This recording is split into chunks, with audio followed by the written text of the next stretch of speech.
Olá, família do Mediadores Brasil.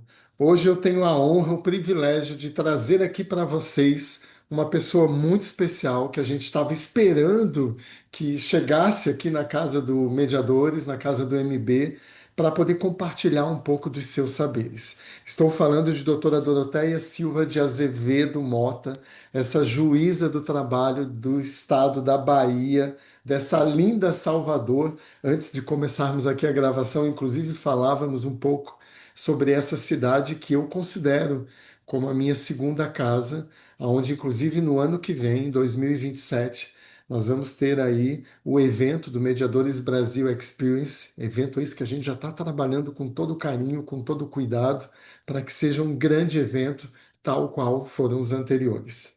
Então, doutora Doroteia, seja muito bem-vinda à Casa do Mediadores Brasil, essa casa que hoje tem mais ou menos aí 19 mil moradores, né? Moradores que escolheram, decidiram morar nesse lugar, porque para eles e elas faz sentido estar nesse grupo, estar nesse lugar.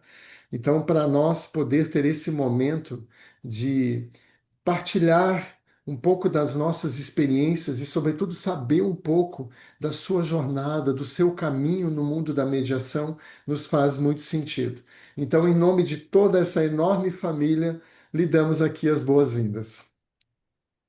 Obrigada, Henrique, muito obrigada. Obrigada a todas e todos que estão aí nos assistindo. Para mim também é uma honra muito grande estar aqui.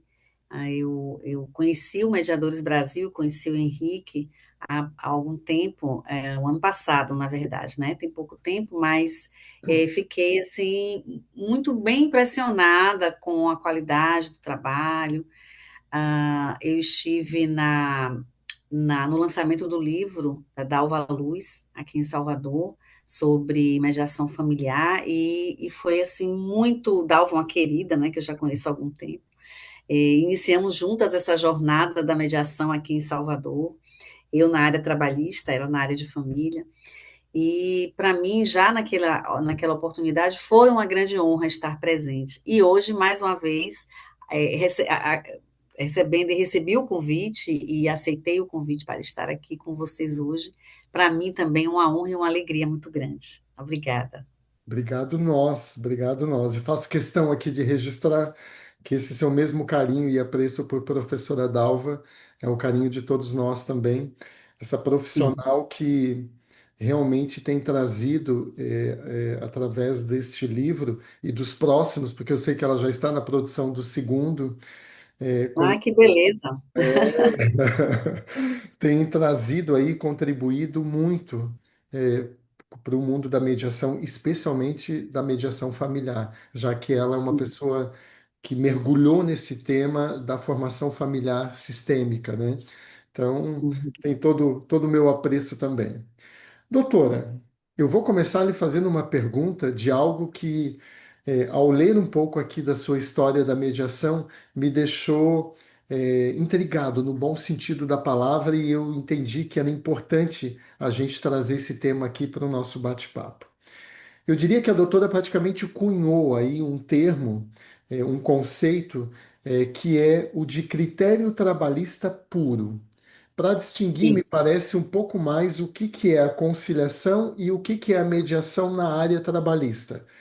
Como a gente tem essa diferença também de conceito de institutos na mediação para fora do ambiente da justiça do trabalho, eu queria que a doutora nos trouxesse, nos explicasse melhor o que que é esse termo, o que que é esse seu pensamento, o que envolve essa sua construção, por favor. Eu fico muito feliz com a pergunta, inclusive, Henrique, né? Porque essas coisas que nós criamos, né? Esses termos que nós cunhamos, essas ideias novas que nós trazemos à tona, nos são muito caras, né? E esse conceito, para mim, é um conceito muito caro. Inclusive, eu registrei na Biblioteca Nacional. O critério trabalhista puro, para explicá-lo, eu costumo partir primeiro de um evento que me levou a esse estudo e a fazer essa distinção. E esse evento foi mais ou menos em 2018, quando eu era juiz auxiliar da presidência do TRT5, da Quinta Região aqui na Bahia. Eu era juiz auxiliar da então presidente, doutora Maria de Lourdes Linhares. E nós estávamos em pleno vapor com a implantação do nosso Sejusc, que seria e foi o primeiro Sejusc daqui de Salvador na área trabalhista. Então, eu, por conta daquela implantação, eu fiz algumas reuniões, nós fizemos reuniões com advogados, com diretores de secretaria, magistrados trabalhistas, para explicar o funcionamento do Sejusc, que até então, para nós, era algo novo, né?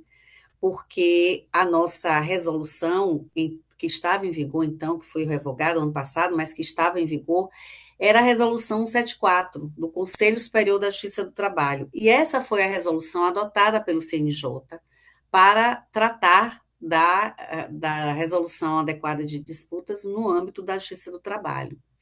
E a resolução determinava que fosse implantado o SEJUSC, né, o Centro de Conciliação, como nós chamamos popularmente.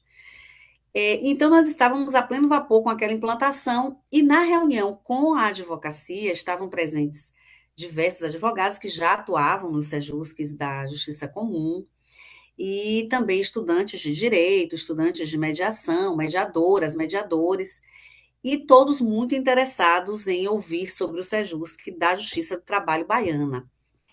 E eu me recordo que eu falava indistintamente, conciliação, mediação. E aí, alguém da plateia perguntou: mas, doutora, finalmente, é conciliação ou é mediação? Uhum. E aquilo me chamou a atenção, né? A minha formação é lá nos Estados Unidos, a minha formação em mediação, eu fiz LLM em resolução de disputas, com Uhum. foco em mediação, na Pepperdine University, na Califórnia. E para os americanos e para a mediação na área internacional, vocês bem sabem, né, Henrique, você bem sabe, de um modo geral, não há uma distinção efetiva entre conciliação e mediação. São institutos que eles não, na prática, né, a mediação tem uma atuação muito prática, não há uma distinção. Então, eu falei isso, né, que não havia uma distinção. E aí o pessoal, não, mas como pode? Tem que haver uma distinção, tem que haver. E aquilo ficou na minha cabeça. E aí, depois que eu saí de lá, eu fiquei refletindo e fui estudar. Me debrucei nos estudos, e daí nasceu o critério trabalhista puro, que nada mais é que a diferença entre conciliação e mediação é focada na nossa conciliação trabalhista. Desde 1943, a CLT ela traz a conciliação como uma etapa necessária no processo de conhecimento. Inclusive, ela é o primeiro ato, depois da citação ou da notificação inicial, ela é o primeiro ato praticado na audiência, é a tentativa de conciliação. E existe uma outra que também é obrigatória, que é após as razões finais, depois de encerrada a instrução. Essa, inclusive, é obrigatória e pode gerar nulidade processual se não acontecer. E aí, com base nisso, eu fiz a seguinte distinção: conciliação seria a etapa processual, o momento dentro do processo em que se busca um acordo. E mediação é um processo em si, não um processo adversarial, mas um processo não adversarial, com etapas, né? Nós temos lá as etapas da mediação, nós temos a abertura, a negociação, a comunicação. Então, a mediação seria um processo em si que pode ou não ser usado na conciliação. Então, recapitulando, no processo trabalhista, se buscaríamos na conciliação um acordo e poderíamos, nessa busca, usar o processo de mediação. No SEJUSC, a etapa seria da conciliação, porém, no nosso SEJUSC, nós usamos a mediação, via de regra, né? Então, a nossa mediação, que é mais focada na teoria da negociação da escola de Harvard, é uma mediação que busca um resultado, tá? Agora, recentemente, nós temos e isso é algo que eu estou até escrevendo a respeito. Eu pretendo publicar um livro sobre isso. Nós estamos foi inaugurada agora com a Resolução 315, a mediação para os conflitos estruturais, as Hum. demandas estruturais. Nós temos muitas na Justiça do Trabalho, né?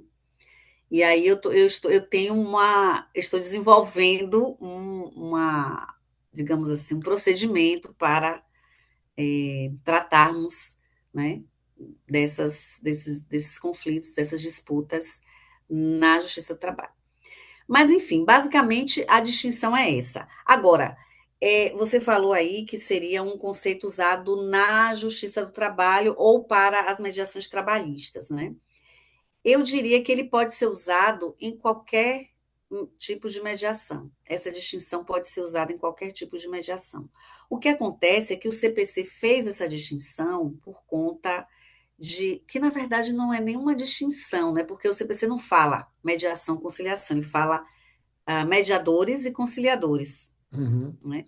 Então, é uma distinção muito mais buscando a praticidade ou a atuação das pessoas, não é? Na justiça comum, porque existe o quadro de conciliadores e existe o quadro de mediadores.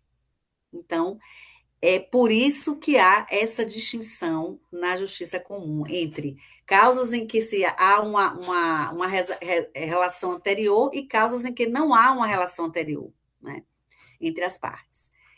E que nós sabemos que também na prática acaba não acontecendo, porque pode haver uma mediação entre pessoas que não tenham tido uma relação anterior e vice-versa, pode haver uma conciliação entre pessoas que tenham tido uma relação anterior. Tudo é muito relativo. Então, por isso eu entendo que essa distinção também pode ser usada na, na justiça comum, por exemplo, né, no processo civil. E olha que Mas, interessante essa sua fala, porque essa sua fala me leva para um lugar de reflexão. Se esse uhum, critério de a existência de uma relação anterior necessariamente leva à compreensão de que o melhor instituto teria que ser a mediação, na Justiça do Trabalho nós só teríamos mediação, porque exatamente. habitualmente essas Perfeito. pessoas tiveram uma relação anterior, o que já quebra aí essa questão desse conceito. Mas pegando aqui a sua fala, que foi muito elucidativa, excelente, eu preciso aí te fazer uma segunda pergunta para deixar isso ainda mais claro. Você, a doutora, nos trouxe que no processo de conhecimento, nós temos aí, na questão trabalhista, dois momentos em que a conciliação está prevista, que é no processo de conhecimento e nas razões finais. É isso? Exatamente. Isso Tá. no processo de conhecimento existem essas duas tentativas, né, de se chegar a um acordo que são obrigatórias. Agora, independentemente disso, em qualquer fase do processo pode haver uma tentativa de acordo, uma conciliação, Ok. certo? Dentro da sua experiência, né, da sua larga experiência aí em conflitos trabalhistas, qual é o momento que a doutora tem percebido como o mais apropriado para que a mediação venha, surja, entre em campo, por assim dizer, para cuidar desse conflito? A qualquer momento. Não existe assim um momento específico. Isso vai depender muito das partes, vai depender muito da maturidade delas, vai depender muito de uma peça, né? De peças que são essenciais ao processo, que são as advogadas e o advogado, os advogados. A advocacia. A advocacia, a meu ver, e acredito que no entender de todos, né, nós que atuamos, ela é essencial para se chegar a um bom termo numa mediação, numa conciliação. E eu chego a dizer, inclusive, Henrique, que antes mesmo da ação ser proposta, essa mediação já pode acontecer no escritório do advogado, né? O advogado não é só o primeiro juiz da causa, ele é também o primeiro mediador da causa, ou a primeira mediadora da causa, como diz até uma colega nossa que eu estou citando aqui, que é a Kathleen Stamato, do TRT da 15ª Região, que atuou, ou atua ainda, não sei se ainda atua, mas atuou durante muito tempo nas conciliações, nas mediações feitas lá no TRT 15, no Sejusc. Então, é essencial que o advogado ou advogada tenha essa percepção, que ele ou ela alcance essa percepção junto ao cliente. Isso é importantíssimo. A sua fala coaduna com uma fala que eu tenho trazido em muitos eventos nas OABs aí Brasil afora. Eu tenho dito que boa parte do sucesso da mediação depende da advocacia, que a mediação, por vezes, está na mão da advocacia. E digo isso, doutora, porque é sabido que aquela pessoa, diante de um problema, a quem ela se socorre é o advogado e ela vai fazer aquilo que esse profissional indicar para ela. Então, se o advogado disser, vamos mediar, a pessoa vai aderir ao instituto. Como também, se o advogado disser, não vamos mediar, a pessoa vai refutar esse caminho, esse percurso. Então, concordo plenamente. E a sua fala. Eu diria que é quase que um lembrete aqui a toda a classe, né, de advogados e advogadas de que não precisamos necessariamente ter o processo para mediarmos, que o caminho pré-processual está aí, está aberto, tanto na justiça comum quanto na justiça do trabalho. E aí, diante dessa sua fala tão importante, doutora, me vem aqui uma reflexão diante de uma fala recente de um colega advogado que ele me dizia: eh, eu medeio na justiça comum, porque é muito letárgica, a justiça comum é muito lenta.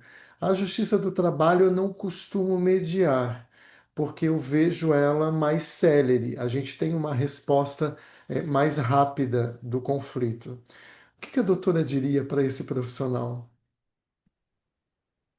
Eu diria que ele está limitando a mediação, Isso. porque em que pese ele ter as razões dele, né, principalmente ligadas à prática da advocacia, nós sabemos como os prazos podem ser terríveis para os advogados, para os clientes, para as pessoas de um modo geral, né? Todos aqueles prazos e aquela demora, muitas vezes, retira a credibilidade até do próprio Poder Judiciário. É o que nós vimos aí acontecer. Infelizmente, e isso não é por nossa vontade, né? Mas eu penso que ele pode ampliar mais esse conceito dele, porque a mediação ela pode ser muito eficaz dentro, por exemplo, das empresas, né, com seus setores de compliance, com seus setores de RH, na própria prevenção da disputa, né? Uma vez instaurado o conflito, aquela disputa ela pode ser evitada com uma boa resolução adequada dentro de uma empresa, por exemplo. Então, quando se diz assim, mas a mediação ela pode ser mais eficaz, onde o processo anda mais devagar.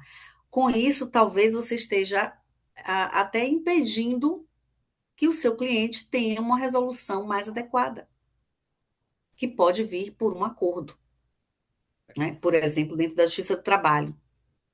Então, o que eu vejo na Justiça do Trabalho é muita coisa se resolver com acordo, muita coisa se resolver numa mediação, num SEJUSC, por exemplo. E muitas vezes ações assim muito grandes de conflitos coletivos, né? Ações coletivas de massa que envolve não sei quantos milhares de trabalhadores e trabalhadoras e sendo resolvidas muito rapidamente, inclusive até mais rápido do que seria se fosse uma tramitação de uma ação normalmente, né? Por um processo trabalhista se resolver muito mais rapidamente com um acordo. E de maneira mais satisfatória, eu diria. E eu, inclusive, somaria a essa sua importante fala que inevitavelmente leva a todo e qualquer advogado a uma reflexão. O fato, e essa foi a pergunta que eu fiz a esse colega, essa mensuração de tempo que você diz, é o seu tempo ou é o tempo do cliente, né? Porque, por vezes, talvez para nós, advogado, aquela é mais uma causa, é mais um processo dentre os tantos que temos nos nossos escritórios. Mas para aquele cliente, para aquela pessoa, para aquele cidadão, É o processo que às vezes vai repercutir na vida da dele. vida. É. Isso, E nós isso. vemos muito isso lá na Justiça do Trabalho, Henrique. Vemos muito. Às vezes, os advogados, assim, têm muitos processos trabalhistas, né, tramitando. Como você referiu, né, como esse advogado falou, os processos lá tramitam muito rapidamente. Né? Isso aí custa também de muito trabalho da nossa parte, muitas horas que seriam dedicadas ao lazer, e nós estamos ali sentenciando, despachando, enfim. Mas isso não é o caso porque é o nosso trabalho. Né? É o nosso trabalho. Mas é o nosso trabalho também homologar acordos. Eu, por exemplo, às vezes, fazendo uma conciliação lá na minha vara, eu levo muito tempo, às vezes muito mais tempo, fazendo a mediação ou a conciliação ali, né, quando eu não uso a mediação, né, todo o processo de mediação. Às vezes eu levo muito mais tempo ali tentando o acordo do que fazendo uma instrução, ouvindo testemunhas, porque a mediação ela é muito mais abrangente. Você lida ali com emoções das partes. Você lida com situações assim que não surgem na instrução. Porque a instrução é muito engessada, né? Você já vem ali, os advogados já vêm ali com as perguntas já preparadas para formular, o juiz também vai fazendo as perguntas dele ou dela, e é isso. E depois você tem o resultado ali, terminou, acabou, vai para a sentença. Mas a sentença, nós temos que nos lembrar que é o olhar apenas do magistrado ou da magistrada, que vai avaliar as provas.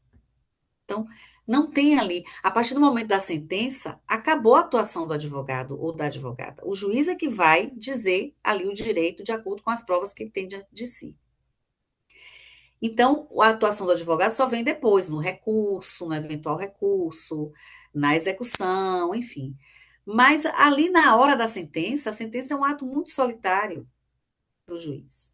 E é um olhar só do juiz. A mediação não, você tem vários olhares ali, você tem vários sentimentos de uma parte, da outra parte, dos próprios advogados que estão ali assessorando, né, que conhecem o caso.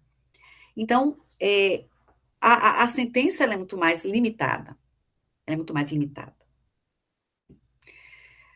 No segundo grau, já existe uma maior atuação, vamos dizer assim, porque é um colegiado. Então, o colegiado você já tem ali diversos olhares, mais olhares sobre o assunto. Mas no primeiro grau, não. O juiz está ali sozinho sentenciando. Sim. É ele com as provas dos autos. Isso. E aí, a doutora traz aqui, né, toda essa sua sensibilidade, inclusive de dizer, por vezes renuncio à instrução, que seria muito mais prática e objetiva em termos de volume de trabalho, para fazer aí toda uma condução de um diálogo para a construção em Isso. conjunto daquilo que eu decidiria lá solitariamente. E muitas vezes, Henrique, nem dá certo, né? Porque a gente fica ali Sim, tentando e o acordo não sai. claro. Já aconteceu inúmeras vezes. De eu ficar assim, sei lá, quase 2 horas conversando ali, tentando o acordo. Na hora que você pensa que o acordo está saindo, não quero fazer o acordo. Aí Sim. você respira, né? Mas tudo bem, é vontade das partes. É vontade das partes. Mas tenho certeza que, como eu, a doutora também entende que não foi um tempo perdido, porque foi uma boa Não, semente plantada. perfeito, É isso. perfeito.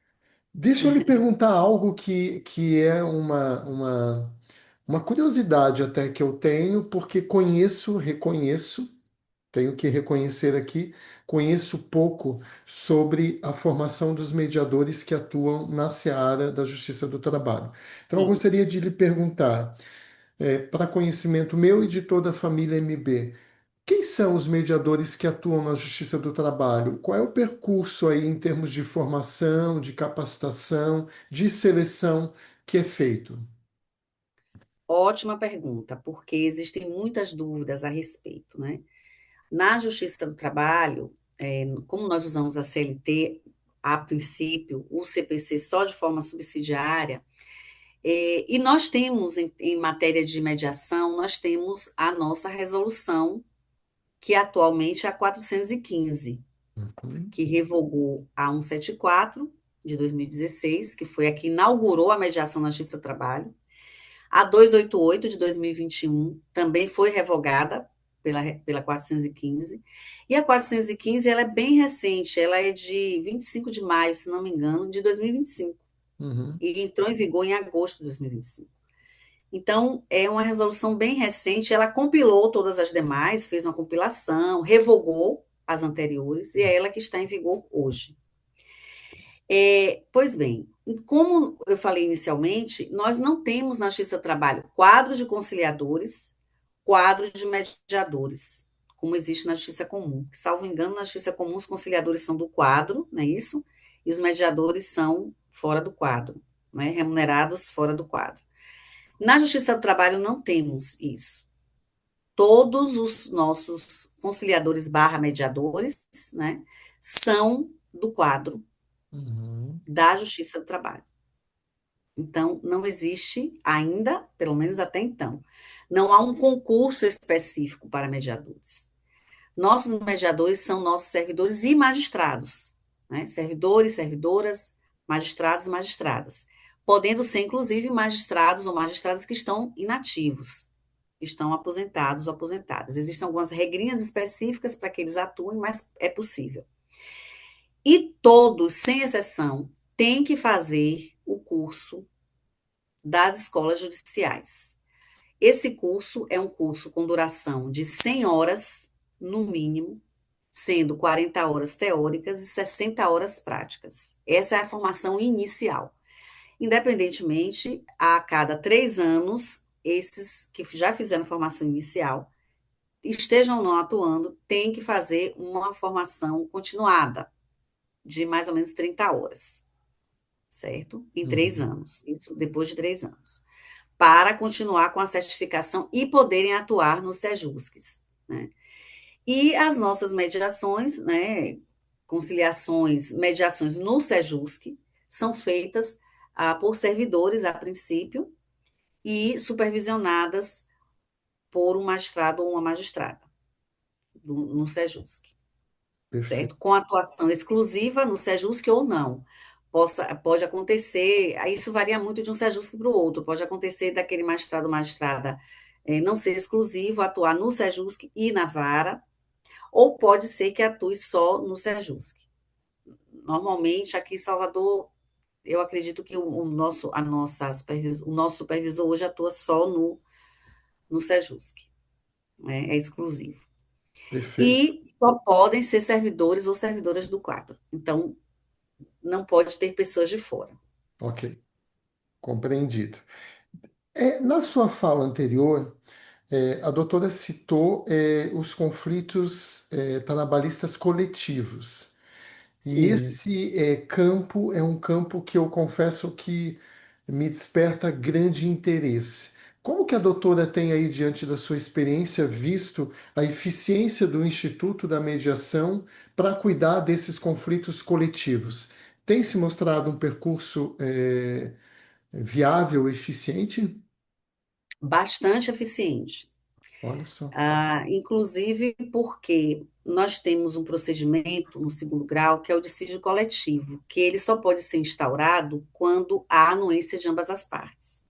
Já a mediação pré-processual de dissídio coletivo não precisa, basta apenas que uma das partes proponha.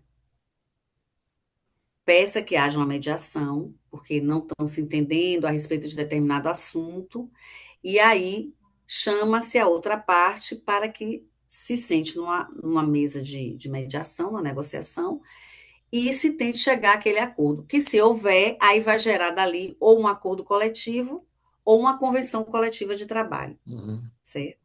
Então, assim, é muito, muito eficaz. Eu já vi assim quando eu estava mesmo atuando na presidência, como juiz auxiliar da presidência, no biênio 2017-2019, e aí eu falo da minha própria prática, né? Porque de lá para cá também várias outras mediações já foram feitas com sucesso.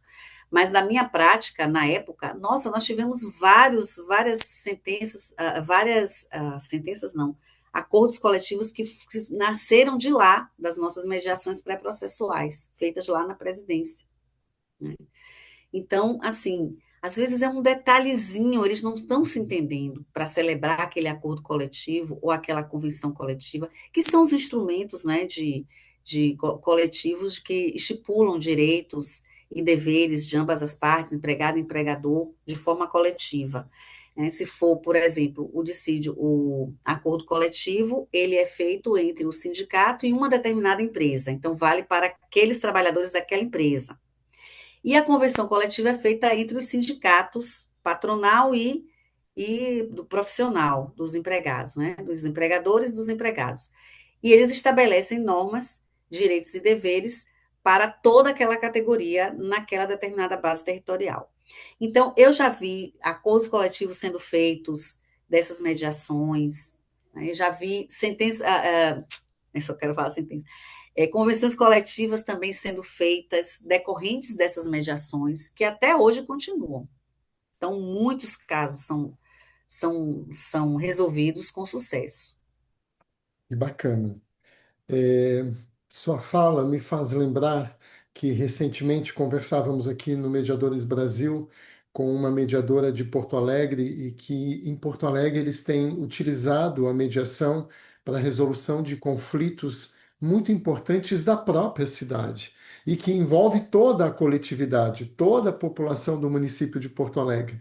Então, se tem buscado a mediação para resolver demandas, por exemplo, que foram tratadas demandas da coleta de lixo, demandas Sim. de áreas de estacionamento, né, as famosas áreas Zona Azul, demandas de um plano de saúde do governo do estado com os hospitais que atendem os servidores do estado no plano. Então, veja, é, a potência desse instituto, né, doutora? O quanto temos, Nossa. o quanto podemos utilizar o instituto para situações. E por isso eu fiz questão de checar aqui a informação justamente desses conflitos coletivos. Mas, doutora, me parece que, e a doutora citou isso, a sua formação nos Estados Unidos, e eu lhe faço essa pergunta. Tal qual na justiça comum, na justiça do trabalho, nós não temos dos magistrados e magistradas essa adesão tal qual eu vejo na doutora, porque eu vejo aí um brilho no olhar quando a doutora fala de Sim. mediação, né? É, És também, tal qual somos aqui nessa família MB, eu diria mais do que simpatizantes, né? Somos adeptos do Ah, com certeza. diálogo como uma forma Sim. de resolução dos conflitos, inclusive dos nossos conflitos. O que que o seu mergulho, né, nos estudos, ao ponto aí de cunhar uma nomenclatura, o que que isso fez, o que que isso provocou na sua mudança na forma de ser, de atuar como magistrada? Nossa, abriu para mim um horizonte muito largo, que eu sequer imaginava. O olhar do magistrado que não estuda o conflito tão a fundo como eu estudei é diferente, porque nós temos uma coisa chamada processo, né? E o processo em si, nós sabemos que ele sozinho já pode gerar diversos conflitos. Só o processo, independentemente da questão material de fundo, né? Então, é um prazo que se perde, é um prazo que se conta errado, é um instrumento que vai manejar porque não se conformou com aquela palavra que foi falada ali. Então, tudo isso demanda tempo, demanda atuação, demanda energia, né?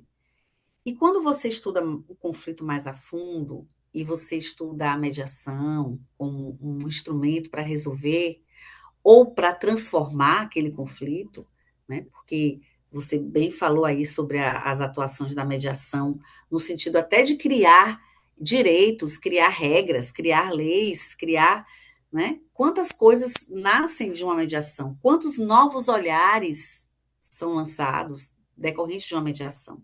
Então, tudo isso faz ampliar ainda mais o horizonte de atuação, né? Então, eu diria que eu fiquei assim fascinada, né, pela resolução e pela transformação do conflito, porque Uma coisa é você olhar para aquilo e dizer, não, esse copo, ele está aqui, né? Mas ele não deveria estar aqui. Então, vamos ver o que vamos fazer com quem colocou este copo aqui. Uhum. E outra completamente diferente é você olhar para o copo e dizer assim, esse copo está aqui, mas não está num lugar muito bom. Então, ao invés de você procurar saber quem colocou o copo ali para, sei lá, impor uma penalidade ou dizer como deve ser feito, você vai sugerir que esse copo fique aqui. Ou então que esse copo nem fique em lugar nenhum. Vamos levar esse copo lá para a pia da cozinha, vamos lavá-lo e guardá-lo. Sei lá. Então, assim, o leque é muito mais abrangente, né? Muito mais abrangente. E permite, assim, uma criatividade muito grande por parte, não só das partes que estão ali atuando, como dos advogados, dos operadores do direito. É uma riqueza imensa. A sua Né? fala me chega nesse lugar pegando aí o exemplo do copo, da solução não imposta, mas da solução Isso. construída, né? A solução construída e, assim, nós temos um costume, né, que se instaurou entre nós seres humanos de modo geral. Eu falo não só no Brasil, como fora do Brasil, de não se buscar as causas de um determinado comportamento. Então, se busca apenas de uma forma até, eu diria, até mais estreita, se resolver aquilo e não ir adiante, né, naquela resolução. E isso, às vezes, é frustrante. E eu imagino que para os advogados também seja, né? Os advogados, sei lá, estão ali, vou olhar no diário oficial como é que isso aqui vai ser, se já saiu o resultado do meu recurso.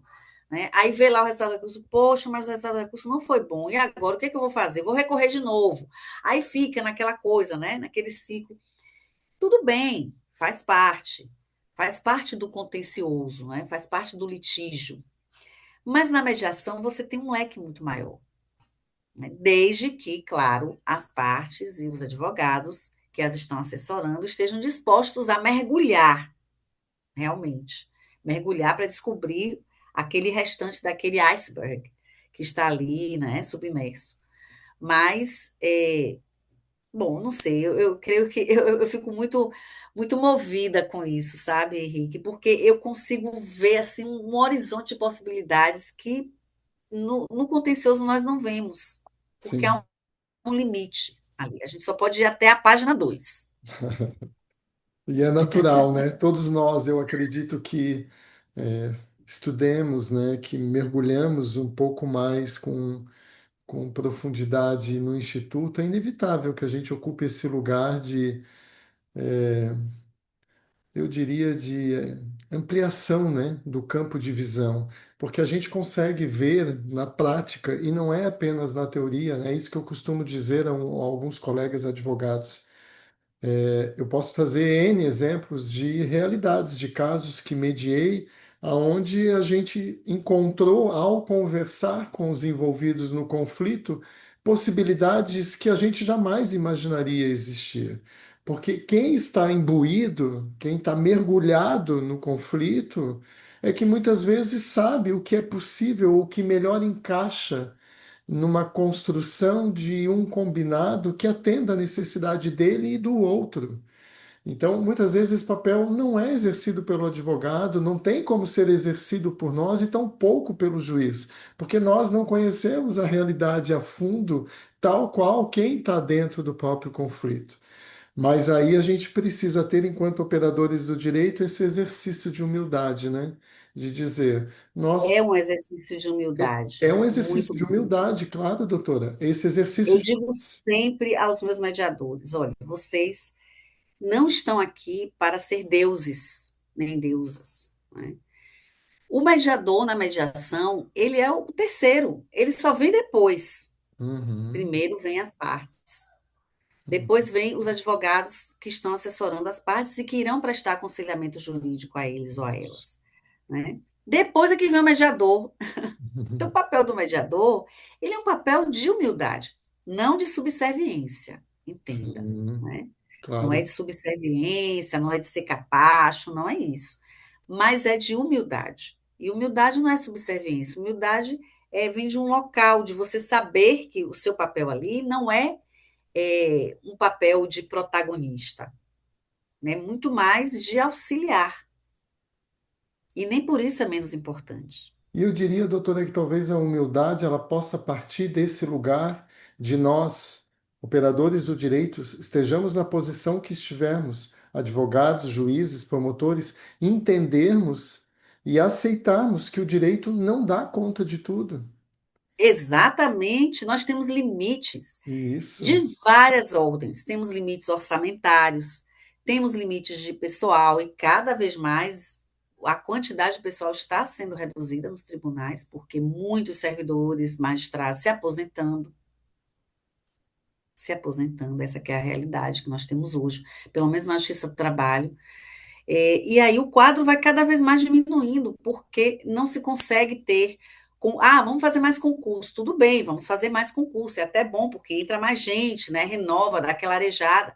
Mas o próprio concurso em si é demorado e demanda orçamento, né? E enquanto isso, aí quando entra o pessoal do concurso, já estamos com o saldo negativo, já não conseguimos suprir aquela demanda que já vem se estendendo há algum tempo. Isso vira uma bola de neve. E isso, Henrique, vai refletir no bolso do contribuinte, né? claro. E eu acho que essa é uma escolha nossa também enquanto sociedade. Queremos o Sim, quê? Um aumento do número de exatamente. fóruns, um aumento do número de magistrados, de servidores, ou talvez faça mais sentido repensarmos esse caminho e criarmos mais espaço de diálogo, uma mudança de cultura, saindo Isso, dessa cultura do exatamente. confronto para uma cultura do consenso. Claro que a jurisdição, claro que nós dependeremos e há casos que a decisão terá que ser imposta. E está tudo bem Perfeito, quanto a isso, né? Ninguém está perfeito. aqui para dizer que esse percurso não possa ser seguido. O que Não, de estamos a forma dizer alguma. é podemos pelo menos abrir um espaço de diálogo para tentarmos resolver, com apoio da advocacia e com a consciência aí dos envolvidos no conflito, possibilidades de composição, de acordo, de construção de combinados? Eu acredito que sim, e me frustra muito, né, quando eu ouço às vezes de alguns colegas mediadores, poxa, a audiência foi inexitosa. Para mim não tem mediação, não tem conciliação inexitosa. Não foi Não, possível eu digo nesse a mesma momento. coisa. Não foi possível nesse momento o acordo, mas se criou um espaço de diálogo e que talvez esse espaço criado agora, na própria tramitação do processo, fará com que em algum momento essas pessoas digam: opa, agora sim, quero conversar. Porque talvez a Isso, mudança, houve alguma alteração do quadro econômico daquela pessoa, uma tomada de consciência. Então, para mim, nenhum espaço de diálogo deixará de cumprir com alguma função, com algum papel. E aí, nesse mesmo sentido, tem uma pergunta que eu também preciso te fazer. Pós-pandemia, a mediação na justiça comum, ela passou, sobretudo, a ser realizada no formato virtual, né? Hoje online. nós temos a maior parte das mediações sendo feitas online. O mesmo aconteceu na Justiça do Trabalho, e aí qual a tua percepção enquanto magistrada sobre essa mudança? Ela traz ou trouxe benefícios, ou talvez algumas dificuldades, ou talvez alguns casos possam ser atendidos na via online e outros talvez funcionam melhor na via presencial. Enfim, me dá um raio-x aí da mediação no âmbito da Justiça do Trabalho nesse aspecto. Na Justiça do Trabalho, nós passamos por esse mesmo fenômeno, vamos dizer assim. Uhum, A pandemia realmente trouxe muita coisa nova, mexeu muito com a estrutura, não só interna de cada um, como com a estrutura social como um todo, né?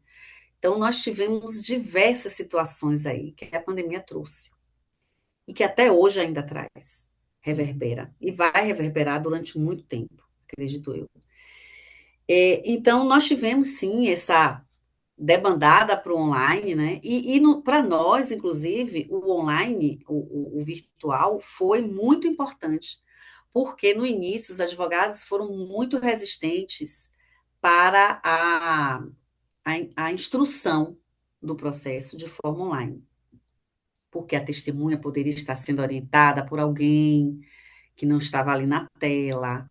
Enfim, diversas situações foram criadas e a resistência da advocacia foi muito grande. Mas para a mediação, a conciliação, não. Então, nós usamos muito e ainda usamos hoje bastante. Ainda usamos bastante o formato online. O que eu diria? Eu particularmente não gosto muito, Uhum. mas, por exemplo, eu vejo vantagens. Como, por exemplo, nós estamos aqui hoje, você está aí, né, em Santa Catarina. em Santa Catarina. Eu estou em Salvador. Olha, nós estamos a milhares de quilômetros de distância um do outro e estamos aqui conversando. Olha que maravilha. Então, por esse ponto de vista, é muito importante nós continuarmos usando esse formato, né? Viabiliza muito a participação. Por outro lado, ele, na verdade, é uma faca de dois gumes, porque, ao mesmo tempo que ele viabiliza, ele pode inviabilizar. Basta a pessoa dar um stonewall, né? Fechar tudo, sair. Ah, não, minha conexão caiu. Ou então, não querer participar mesmo, dizer, olha, não quero participar, não quero fazer acordo. E aí se sente, vamos dizer assim, protegida, entre aspas, né? Porque não está ali presencialmente. Eu acho que, assim, tudo varia, tudo vai depender de cada caso, né? Há casos em que a videoconferência vai ajudar, né? Ou até o próprio WhatsApp, que a gente faz conciliação também pelo WhatsApp. E há casos em que vai complicar. Então, depende muito aí do olhar das pessoas para o processo, né? Eu gosto muito do presencial, gosto muito do presencial. Também Mas sou adepto do presencial, do doutora. presencial, né, Mas a Henrique? sua A fala gente me chega nesse lugar e que eu coaduno de que não tenhamos uma regra fixa, é, de que cada caso é um caso, de que talvez há situações em que o online nos facilita, e foi colocado aqui um exemplo real exato. e que a gente enfrenta no dia a dia, o distanciamento. Às vezes a pessoa está numa outra cidade, então o online, por Vai óbvio, ter custos para comparecer isso. presencialmente. Eu, por exemplo, já homologuei acordos, já fiz assim, já fiz acordos ali na conciliação, em que o acordo só foi possível por conta da videoconferência, porque foi feito de forma online, né? Porque a reclamada era uma empresa de São Paulo, Uhum. ia ter custos, não tinha representantes aqui, ia ter custos para trazer o seu preposto para cá, né? E advogado e tudo mais. E não, sendo online, ela pôde participar lá, o reclamante aqui, presencialmente, e o acordo saiu. E o advogado disse, doutora, esse acordo só foi possível porque a senhora permitiu a nossa participação online. Olha só. Agora, já existem outros casos que não, que tem que haver a participação presencial, e essa participação presencial é que vai viabilizar o acordo. Então, assim, são casos e casos. A regra é não ter regra. A regra é não ter regra, perfeito. Perfeito. Olha, que bate-papo interessante e elucidativo. E aí, me vem aqui de te fazer uma pergunta um pouco atípica, mas que eu vejo como muito viável, e ninguém melhor do que você para nos responder diante aí de todo esse teu percurso, de toda essa tua jornada, não só na Justiça do Trabalho, mas nos meios consensuais dentro da Justiça do Trabalho. Então, doutora, eu gostaria de te perguntar o seguinte: se fôssemos fazer aqui uma linha do túnel do tempo, e olharmos esse recorte, justiça do trabalho, meios consensuais dentro da instituição, no ontem, no hoje e no amanhã. Da onde saímos, onde estamos e para onde a doutora enxerga que estamos a caminhar. Qual é o seu olhar? Estamos caminhando bem? Há um caminho prospectivo? Há, dentro da Justiça do Trabalho, movimentos reais acontecendo para que seja dado ao diálogo um espaço, e eu diria, um espaço nobre? Eu creio que a resposta é sim. Nós estamos caminhando bem, nós estamos evoluindo muito. A Justiça do Trabalho demorou um pouco mais para trazer a mediação para dentro dos seus muros, vamos dizer assim, né?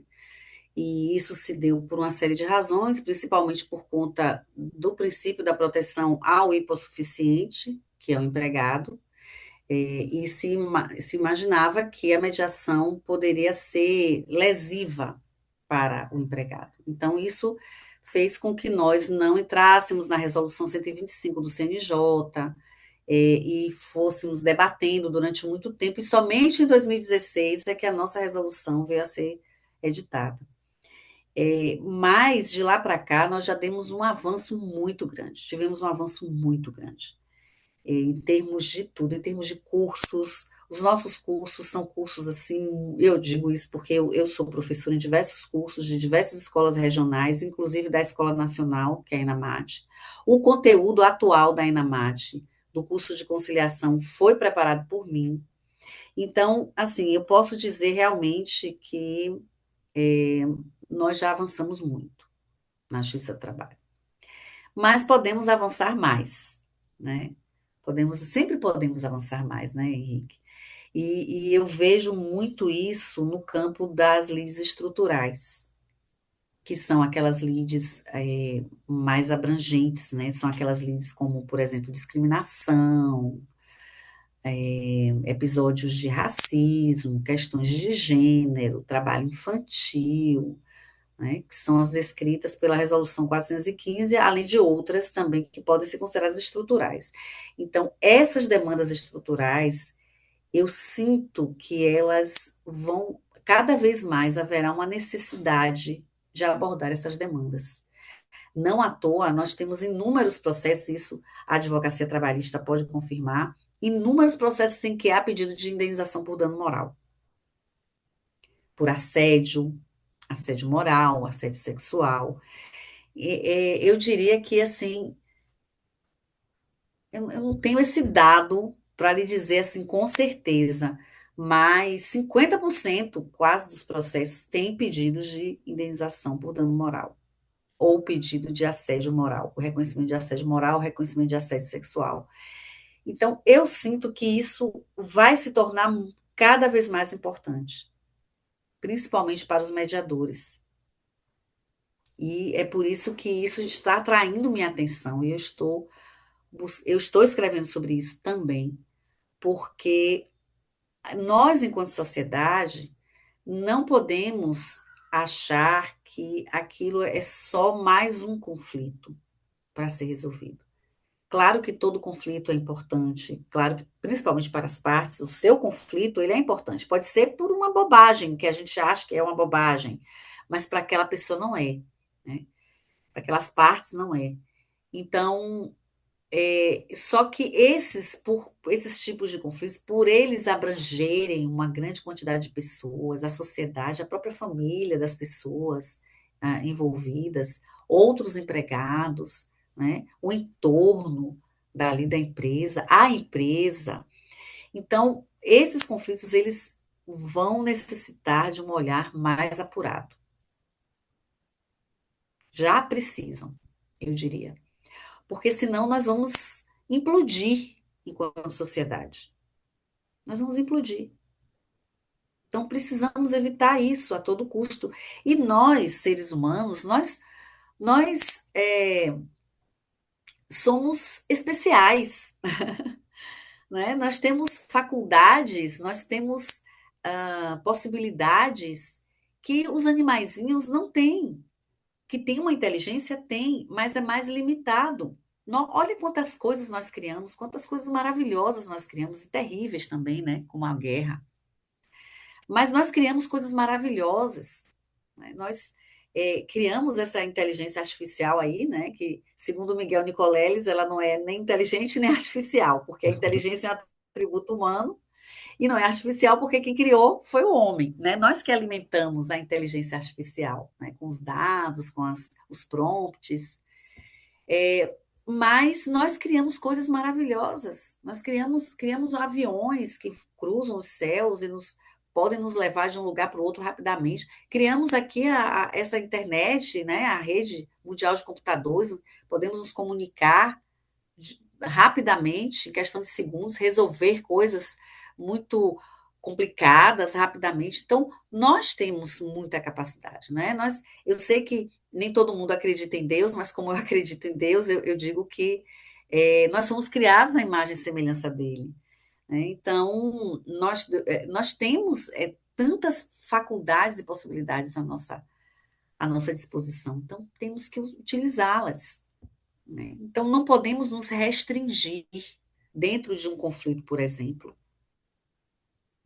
ficarmos ali presos àquele conflito e aquilo resolve aqui o conflito, mas daqui a pouco aparece outro, resolve aqui, aparece outro, resolve. Tudo bem, o conflito ele é da vida, ele sempre vai aparecer, né? Mas não é possível que nós, enquanto seres humanos, não consigamos ir ali na raiz daquele conflito, Uhum. por exemplo, né? Então, é mesmo o que você falou, Henrique, ampliar esse diálogo, criar novas possibilidades. Isso é importante. Uau! Uau! Quantas reflexões aí, quanta coisa para a gente pensar. Bom, eu olhava aqui para esse relógio, eu estou com vontade de brigar com ele, mas como sou mediador, eu 5 minutos. eu vou entender que ele tem o seu lugar e a sua razão. Mas eu gostaria muito de te, diante desse gostoso e proveitoso bate-papo que tivemos, perguntar e deixar o espaço aqui aberto para a doutora Doroteia dizer a essa família composta aqui de mediadores, de servidores, de advogados que compõem esse espaço do Mediadores Brasil, alguma mensagem que te faça sentido nesse momento. E eu quero dizer aqui que nós não preparamos absolutamente nada para essa nossa conversa. Não tem pergunta Exatamente. pré-formatada, porque o que a Hum. gente constrói aqui, tal qual Como a deve ser. mediação, é o que deve É, ser. A vida é, orgânica, ela acontece, e eu costumo dizer isso, né, quando estou dando os cursos de mediação. A gente pode se preparar, a gente pode e deve entender o máximo possível o conflito que vamos mediar, todas as nuances, mas é impossível a gente saber o que vai acontecer na sala de mediação, porque a vida sim. é assim, né? É esse fazer orgânico vai se construindo. Então, neste momento, para essa pessoa que eu conheci no lançamento do livro da professora Dalva, que quero aqui publicamente dizer, tive já de pronto um apreço por você, pelo teu pensar, pela forma como te vi tratando a cada uma daquelas pessoas que estavam naquele encontro e que me fez ter esse apreço de pronto, imediato por essa pessoa, para muito além da juíza, que é o lugar profissional que ocupas. O que hoje, Obrigada. nesse final de tarde, nesse dia de segunda-feira, te faz sentido dizer para a família do Mediadores Brasil? O que eu gostaria de dizer é que continuem fazendo o seu trabalho, continuem atuando na mediação. Eu sei que podem haver momentos em que vocês se sintam sem esperança, ou achando que não vai dar certo, ou achando que não adianta, mas continuem, perseverem. E digo mais, saiam de suas zonas de conforto, porque as coisas se transformam a cada dia. Tudo muda na vida. Hoje nós estamos aqui, amanhã poderíamos não estar, né? Eu falei de Deus, mas sem qualquer referência religiosa, né? Falei de Deus apenas como realmente uma energia maior que nos move, e nós sabemos que a vida, ela tem os seus próprios movimentos, né? Que nós não controlamos. Quem acha que controla a vida realmente não sabe de nada, porque nós não controlamos a vida. Mas nós podemos controlar o que vamos fazer agora, o que vamos fazer daqui a pouco, né? Eu daqui a pouco vou jantar ali com a minha filha. Mas nós não sabemos, por exemplo, o que vai acontecer amanhã. Então, por isso é importante agir agora, continuar agindo e sair da sua zona de conforto. O que é sair de sua zona de conforto? É, olha, vou fazer aquilo que eu achava que não ia dar certo, mas eu vou tentar. Porque quem sabe não deu certo antes, mas daqui a pouco vai dar certo. Como o Henrique falou aí, às vezes o acordo não sai ali. Eu já fiquei horas e horas, minutos e minutos tentando acordo com as partes, o acordo não saiu. Tudo bem. Mas com certeza as partes saíram dali diferentes do que elas entraram, bem diferentes. Elas saíram dali com uma nova consciência sobre aquele conflito, né? E isso é importante. E isso vale a pena. Tudo vale a pena. Tudo vale a pena quando a alma não é pequena, para citar o poeta. Olha só, Obrigada, Henrique, por essa oportunidade. eu é que agradeço. E aí, diante dessa tua fala, sobre perseverar, sobre continuar na missão, na jornada, Sim.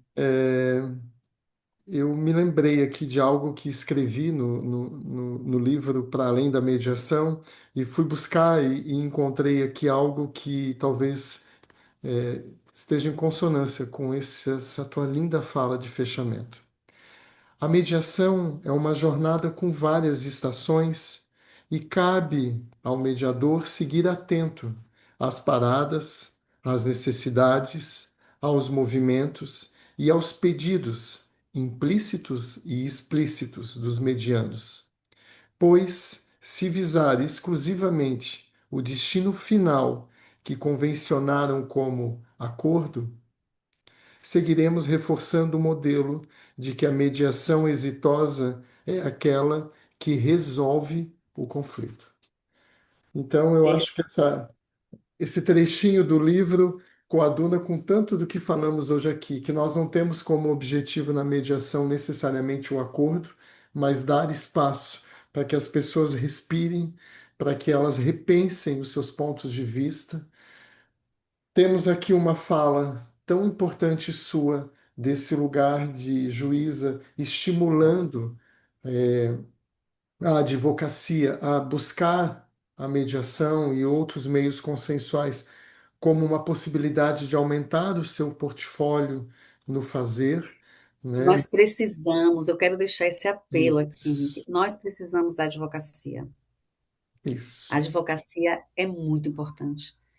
E a advocacia, ela pode abrir caminhos ali para as partes, que nem as partes imaginam, porque uma vez imerso no conflito, você não consegue ver as possibilidades.